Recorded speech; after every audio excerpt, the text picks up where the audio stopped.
عمران خان صاحب کو جن حالات میں جیل میں رکھا جا رہا ہے آپ کو پتا ہوگا سب کو، بہت نامناسب اور ناروا رویہ ہے، سلوک ہے۔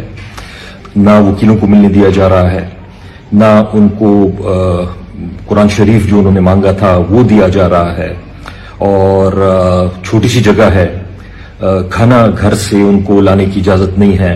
ان کو اپنے ڈاکٹر سے ملنے کی اجازت نہیں ہے۔ یہ ساری ایسی چیزیں ہیں جو کہ کوئی ایکسٹرا آرڈنری کوئی فیور نہیں مانگی جا رہی،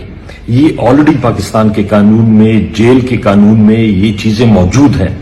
اب یہ ہر ایک قید میں جو ہیں ان کا یہ حق ہے، یہ ان کو ملنا چاہیے۔ اور خصوصاً جو میری اس وقت ریکویسٹ ہے وہ میری سپیریئر جوڈیشری سے ہے، اعلیٰ عدلیہ سے ہے، اور وہ یہ ہے کہ لوگ آپ کی طرف دیکھ رہے ہیں،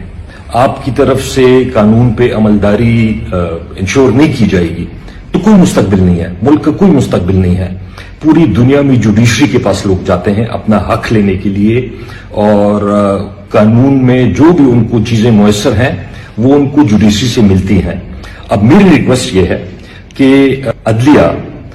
آپ نے اپنا وقار، اپنی عزت دنیا میں جو 130 نمبر میں ہیں ہم جوڈیشری کی رینکنگ کے حوالے سے، یہ کوئی اور ادارہ ٹھیک نہیں کر سکتا، یہ آپ ہی لوگوں نے ٹھیک کرنا ہے، آپ ہی لوگوں نے فیصلے کرنے ہیں اس طرح کے، اور آپ نے اپنے فیصلوں پہ عمل درآمد کرنا ہے، تبھی یہ مسئلے حل ہوں گے۔ تو میری اگین یہ آپ سے ریکویسٹ ہے کہ جو قانون کے مطابق ہے وہ ساری چیزیں عمران خان صاحب کو پرووائڈ کی جائیں۔